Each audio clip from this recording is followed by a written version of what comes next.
everyone. I hope you guys are doing well. I was sleeping and then I woke up in the middle of the night and I was checking my Instagram and there was a post on relationships and how basically before you enter a relationship, I had commented you should do your wound healing before you enter a relationship, because otherwise you might have a greater chance of ending up with somebody like a parent. The saying, you're gonna end up marrying your mom or your dad. And this one psychiatrist had mentioned that's because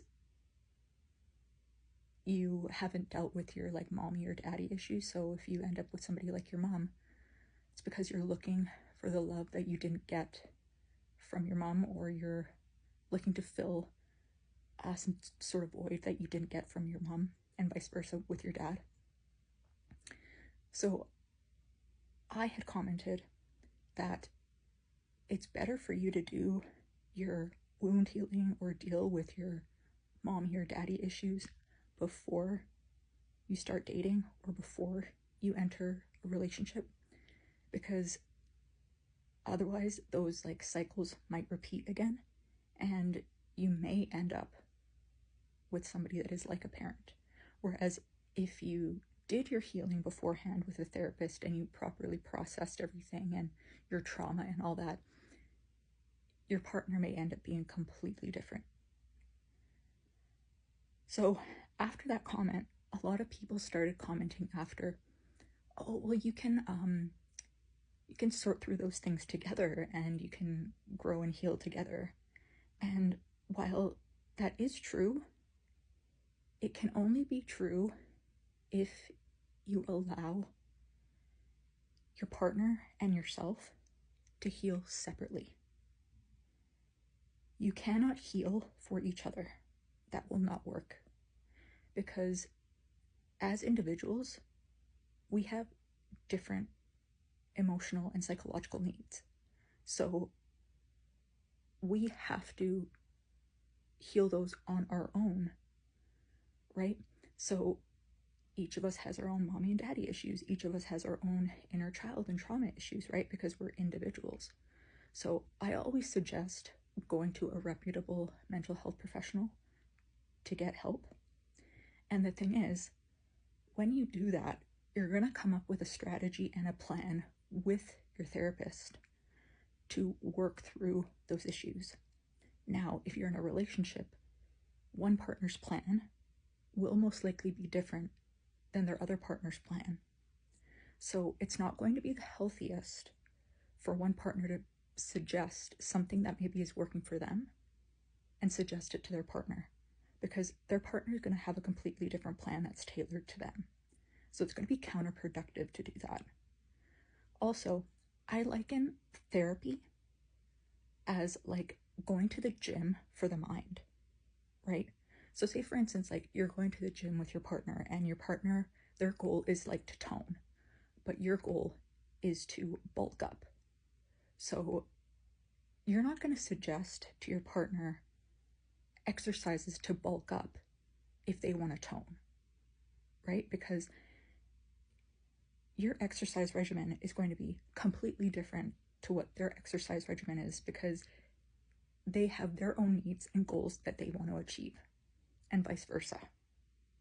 So what you want to do is you want to cheer your partner on, right, to achieve their goals. You want to maybe spot them. You want to be there cheering them on when they're achieving their personal best, right? But what you don't want to do is you don't want to do the exercises for your partner that they should be doing, or you don't want to be carrying the weight or the load that your partner should be carrying as part of their exercise regimen, because then what's that going to do? That's going to negate the entire purpose of the plan, right? So as much as you may want to step in when you see that your partner may be failing, right, or they may be struggling through a certain part of their therapy, a part that's really hard, you have to show restraint and you have to show self-control. Doing that is part of being a support, because you're not enabling your partner, you're not carrying the burden for them, you're allowing their mind, the muscle of the mind, to do that exercise properly. Because remember, it's about achieving personal bests, right?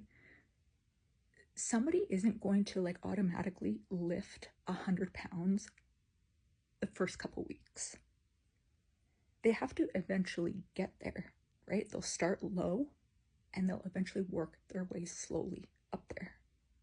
So they'll have better days than others, right? Some days they just may not have the mental capacity to do it. But that doesn't mean that you're going to step in and you're going to do the reps for them. You're not helping them at all. They have to do the work, just like you have to do your own work in order to heal your own wounds. So while yes, essentially as a couple, you're working together, but independently, you're dealing and you're working through your own issues. When you do that, you're going to see how resilient you're going to be, because resilience is built through getting through tough things, through falling and getting up, getting over obstacles, and doing that yourself. So don't prevent your partner from gaining resilience and eventually getting over their own trauma. As much as you want to, and as tempting as it is, don't do it. And vice versa.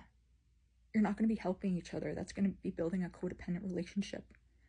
And that's not going to be healthy. That's not going to be conducive to your relationship in the future. So again, if either of you, if you're in a relationship and you have wound healing to do, ensure that you do the wound healing separately, but you support each other. Don't ask about details about each other's therapy session. If you want to ask a question, you can ask, hey, was therapy good today? And leave it at that. Do not go into detail. Don't suggest things that you learned from your therapy session to them, and vice versa, because each of you has your own plan. So I hope that helps some, because in the end, once you both have done your own wound healing and you've dealt with it, you've processed it, and it's in the past, you're going to be renewed people. And it's going to give you a fresh take on your own relationship, because you're going to be better people. You're going to know how to emotionally regulate, and that's going to give you a healthier sense of where you are in your relationship and how to cope with each other's emotions better. And it's going to make your relationship thrive in the future. So again, I hope this helped, and we'll see you in the next one. Bye, guys.